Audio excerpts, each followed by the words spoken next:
When emergency first responders were overwhelmed by Los Angeles County's most destructive fire yet, a band of surfers, along with their neighbors and friends, stepped up to defend their home turf in Malibu. Their devotion to home drove them to show up for their community during the fire and for years afterward. And now, a model they call the Community Brigade program could change everything, leading to more lives and more homes saved during the increasing wildfires across not just California, but the world. Join reporter Adriana Cargill from KCRW, NPR's All Things Considered, Crooked Media, and more, as she investigates a wildfire story that is not depressing, but is in fact a clear hope for the future. Listen now to Sandcastles, an award-winning podcast about home, how we create it, and why we fight so hard for it.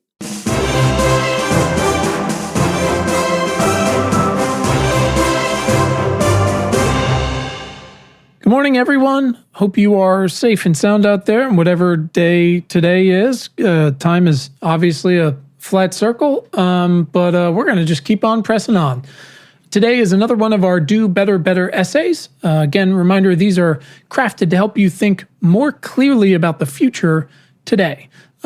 Just a reminder, our feed is filled with these essays, but also the audio version of our weekly newsletter on Fridays, read by my partner in crime, Brian Colbert-Kennedy, and of course, our groundbreaking conversations with diverse, interdisciplinary humans, just amazing, diverse humans working on the front lines of the future. And you can find back us up episodes of those in the podcast feed, and we've got new ones coming soon. We are so grateful to have you as part of our community, working alongside these people on the world's biggest problems and opportunities. Two quick reminders. You can get the written version of these essays and our newsletter and other fun things in your inbox at importantnotimportant.com. And you can also send us feedback always at questions@importantnotimportant.com. You can write something in or feel free to record a voice memo on your phone. Those are always fun. And you can send them in and we will use those in a future episode.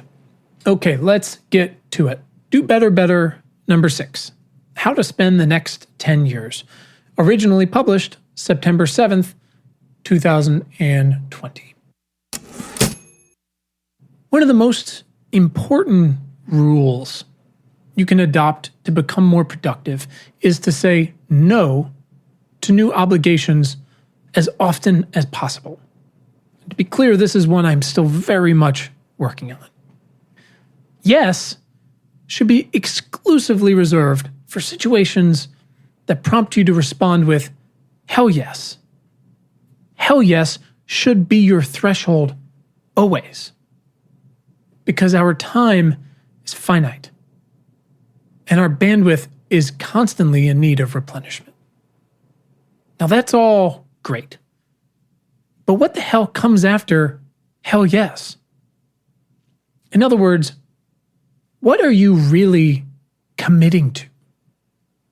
Are you simply cutting a check? Are you taking on a new full-time role? Are you joining a board?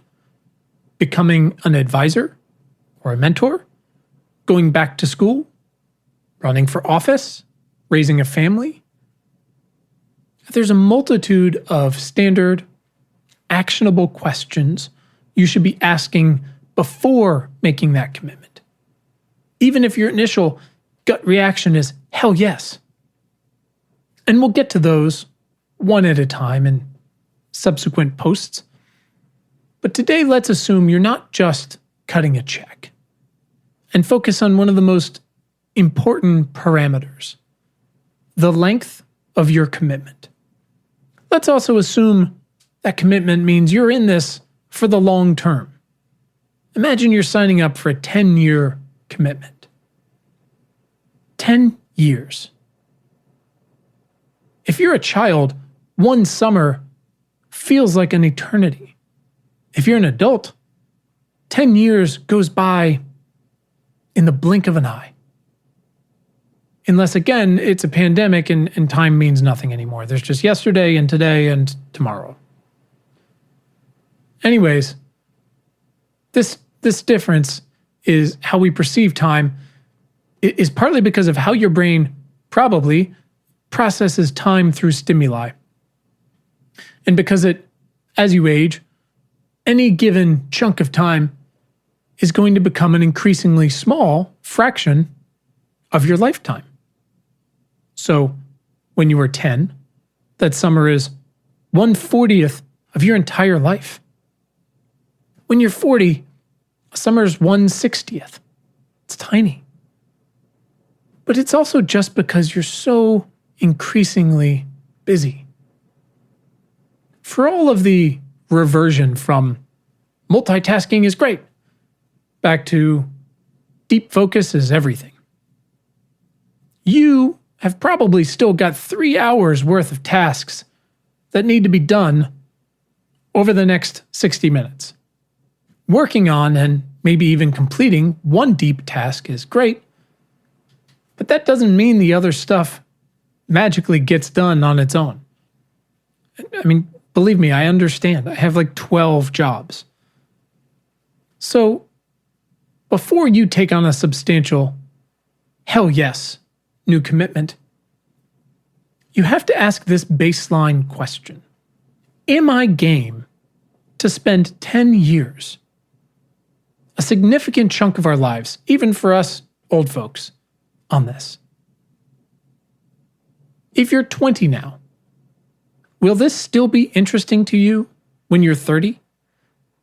Or if you're 40, when you're 50? What else do you imagine spending your time on in 5 years? In 10 years?